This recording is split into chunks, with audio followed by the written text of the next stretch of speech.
Good morning students. We are starting with the next video lecture of conservation of plants and animals.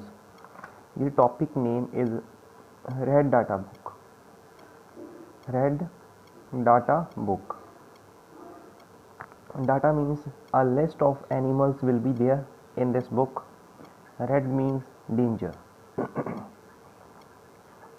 The animals which are facing the maximum danger, their list is included in that book. So this red data book is published by a organization whose name is IUCN. IUCN means International Union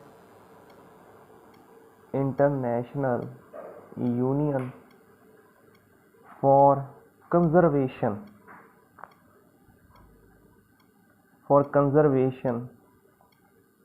of Nature and Natural Resources.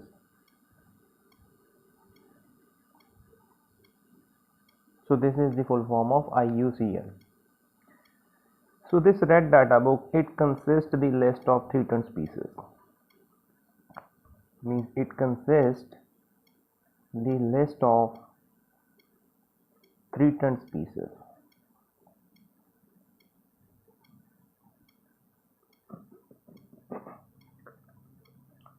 So they have made some categories in which they have placed the animals. What categories are those? 9 categories are those: extinct, endangered. So endangered is a different category. Least concern is a category in this book. Extinct in the wild.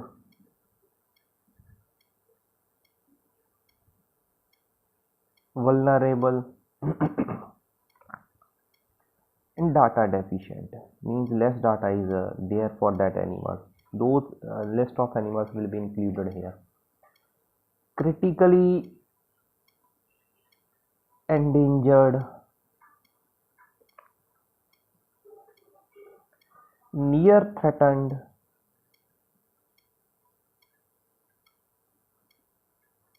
and not evaluated.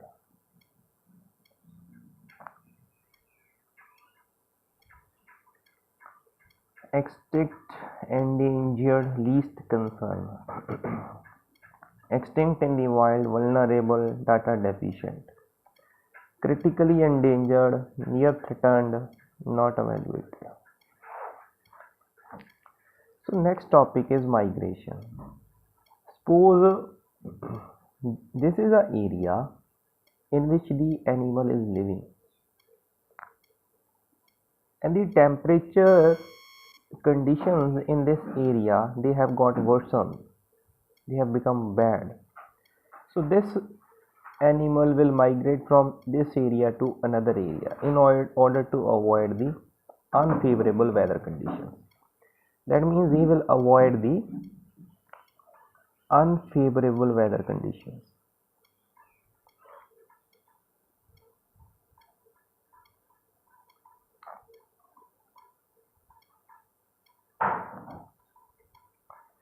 So movement of animals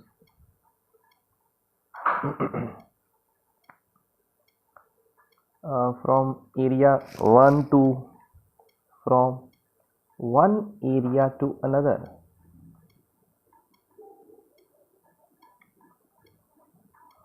to avoid unfavorable weather conditions. So this concept is known as a migration. Example is Siberian cranes. They migrate to India from Siberia.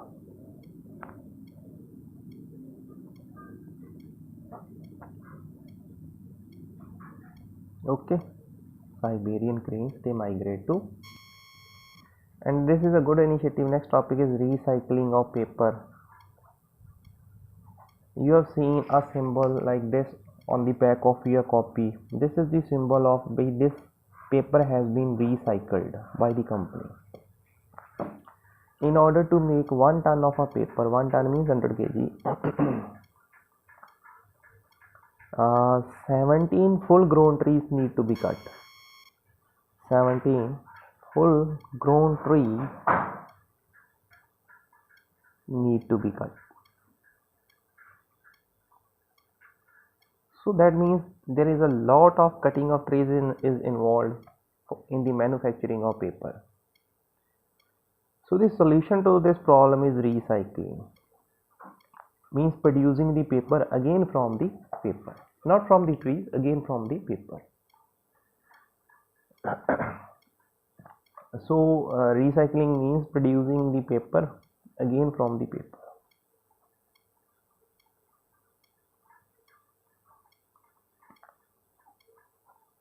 Again from the paper.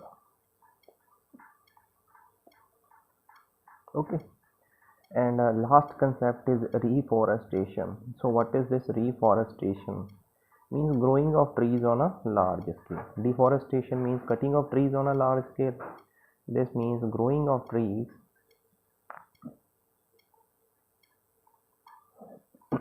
on a large scale. That is reforestation. Okay. So this is the concept.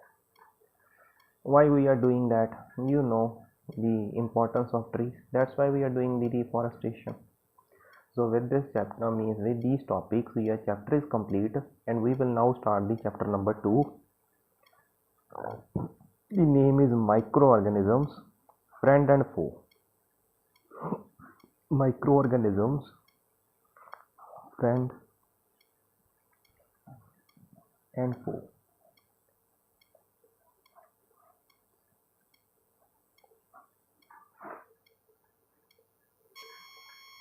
First of all, you should know what is this microorganism. So this microorganism is a living organism. Like you are also a living organism, plant is also a living organism. That can't be seen with the eye. That means we can't see it from with the help of eye. Like virus, we are not able to see it. Bacteria, we are not able to see it. That cannot be seen with eyes. So these are the microorganisms. Okay. You can say them as microbes also, or microorganisms. There is no difference in that. Next concept is, with these microorganisms, they are visible with the help of an instrument whose name is microscope. You have seen a microscope, na? So they are visible with the microscope. Now the concept is, there are so many people who study the microorganisms. They means they will study some subjects which are related to these microorganisms. So we can say they are studying microbiology. You can say that microbiology. Study of microorganism is known as microbiology.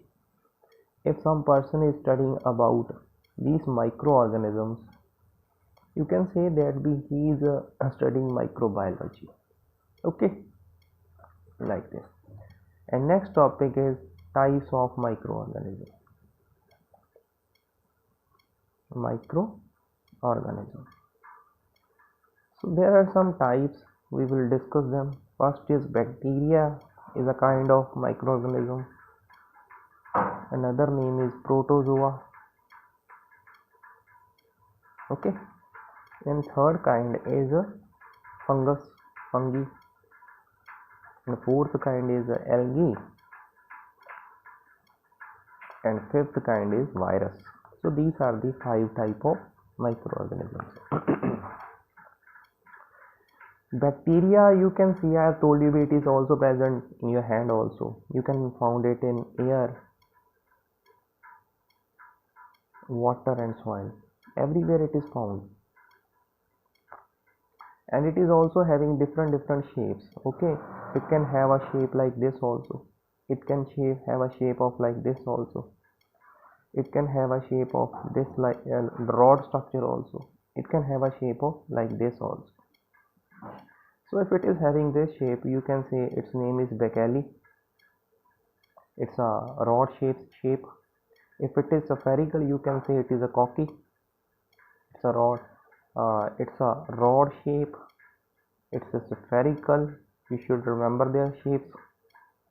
Okay. uh, and this is known as vibrio. Remember these two. Okay, like this. They are useful also. You will we will read in the future how they are useful to us.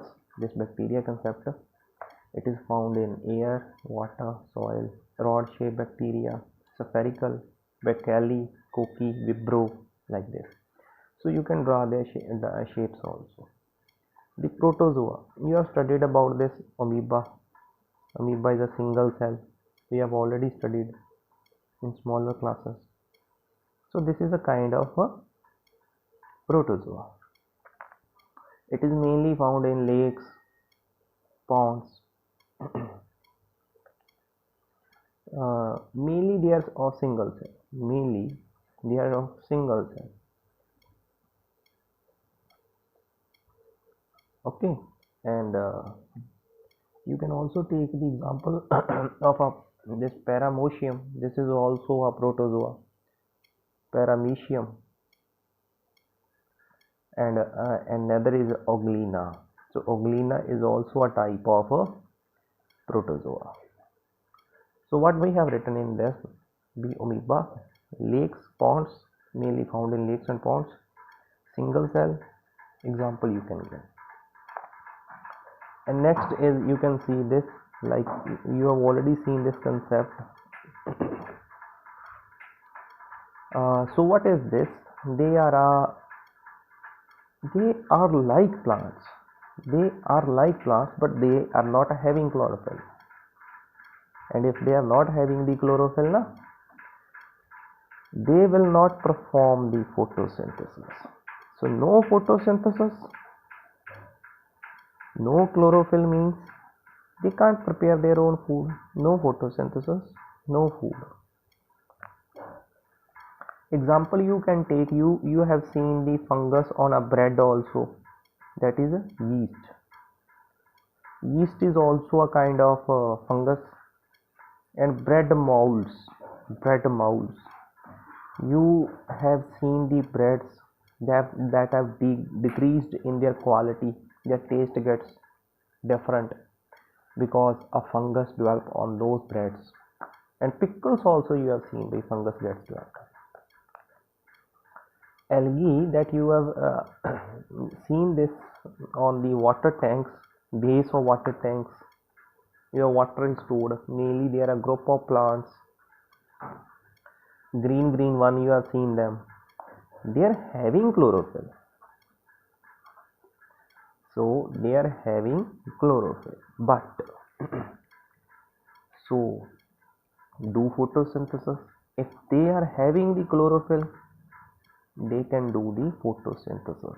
And if they can do the photosynthesis, they prepare their own food.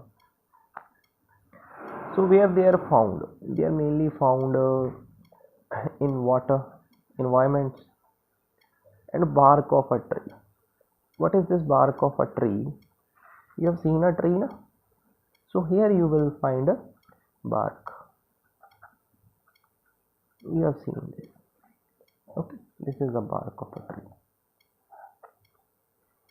And now the next concept is a virus that is mainly going on now. Like COVID-19 virus is going on.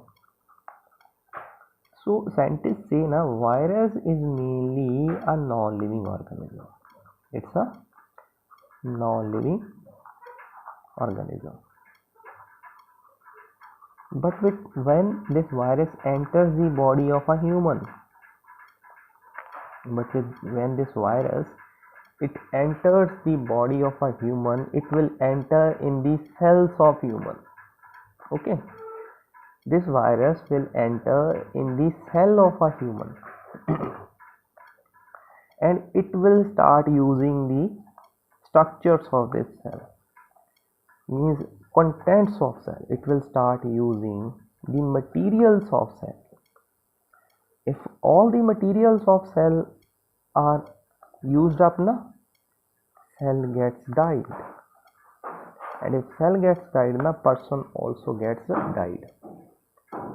the virus is outside the body of a living organism, it is non-living, but if enters the body of a living organism, it is living. So we can say the virus is a non-living also,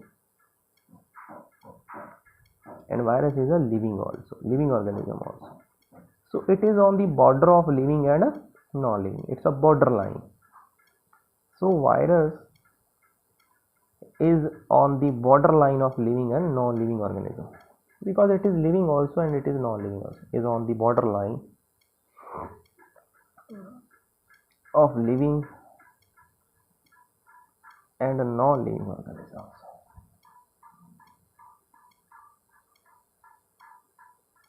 Okay, so this is all for today. Thank you.